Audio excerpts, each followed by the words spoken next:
अगले दिन इतनी जोर की बारिश होती है कि लकड़ियाँ बहुत बुरी तरह गीली हो जाती है।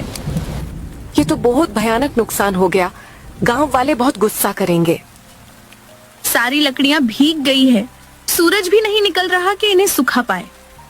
कुछ दिन बीतते हैं, आसमान में अब भी काले बादल रहते हैं। कुछ दिनों से गांव में एक दिन भी सूरज नहीं निकलता। मीनू और जया उदास घर में बैठी थी। तब सभी लकड़ारे उनसे पैसे मांगने जाते हैं। आज तो पैसे मिलने का दिन था ना, लाओ हमारा मुनाफा। मीना और जया सारी बातें सच सच सबको बता देती हैं, जिससे लोग भड़क उठते हैं। हमें तुम्हारी बातों में आना ही नहीं चाहिए था। कर दिया ना नुकसान, बारिश का महीना आने वाला है, हम कैसे गुजारा करेंगे। लोगों के तानों और कड़वी बातों ने दोनों के स्वाभिमान को बहुत ठेस पहुंचाई थी। इसीलिए दोनों ने घर में रखी सारी जमा पूंजी मुआवजे के तौर पे सबको दे दी। अब उनके पास कुछ भी नहीं बचा था। दिन ब दिन दोनों की हिम्मत टूट रही थी। एक दिन दोनों घर के आंगन में बैठकर अपना दुख एक दूसरे से बांट रही थी। हमने तो घर की सारी कमाई सबको दे दी। बारिश की वजह से जंगल से लकड़ियां भी नहीं काट पा रहे हैं। ये नहीं है तो मेरा भी दिमाग नहीं चल रहा है। भगवान और कब तक हमें सजा देगा? हमारे पति को वापस भेज दे।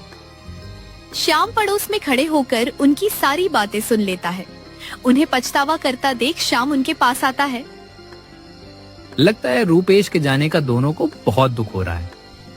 हाँ, हमें समझ आ गया है कि हमने भूल कर दी थी। बिना लड़ाई झगड़ा किए एक सुखी परिवार की तरह कैसे रहा जाता है, ये हमें अब समझ आया है। चलिए मेरे साथ, मुझे आप दोनों को कुछ दिखाना है। इतना बोलकर श्याम उन दोनों को अपने घर लेकर जाता है। रूपेश श्याम के घर में बैठा था। दोनों उसे वहाँ देखकर हैरान रह जाती है। आप यहाँ हैं? आपने हमें बताया क्यों नहीं? तुम दोनों यहाँ क्यों आई हो? जाओ यहाँ से। हमसे ऐसे नाराज होकर हमें और मत तोड़िए। हम अब कभी आपको दुख नहीं पहुँचाएंगी। माफ कर दो रूपेश इन्हें, ये सच में शर्मिंदा है।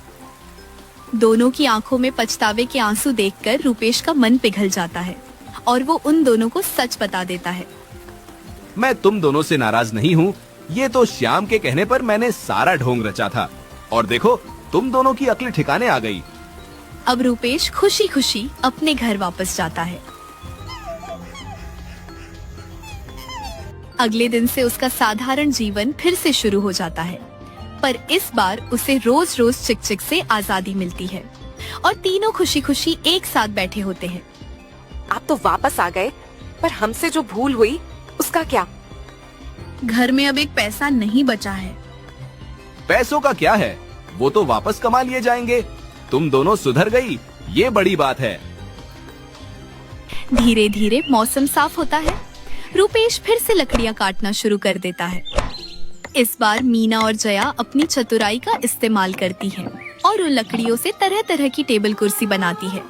लोग बड़े शौक से उनसे टेबल कुर्सी खरीदते हैं और देखते ही देखते वे लोग बहुत धनी हो जाते हैं। वाह रे रूपेश, 2 पत्नियों की कमाई में खूब उड़ रहा है। लगता है इसलिए तूने 2 शादी की थी कि उनकी समझदारी का फायदा उठा सके। बाजार में बैठे रूपेश को लोग अब भी 2 शादियों का ताना मार रहे थे। तभी जया अपनी चुप्पी तोड़ती है और सबको सच बताती है। आप सबको क्या लगता है इन्होंने स्वार्थ में 2 शादी की? नहीं, अरे इन्होंने तो मेरी जिंदगी बचाने के लिए मुझसे शादी की थी। 2 शादी करना इनकी खुशी नहीं बल्कि इंसानियत थी। दहेज के कारण लड़के वालों ने मुझे मंडप पे ही छोड़ दिया था। लोग मेरे ऊपर हंस रहे थे।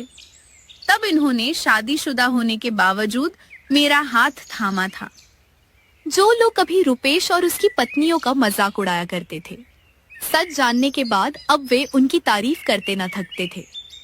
तो इस तरह रूपेश के जीवन में खुशियां आई और 2 पत्नियों की लड़ाई सदा के लिए शांत हो गई।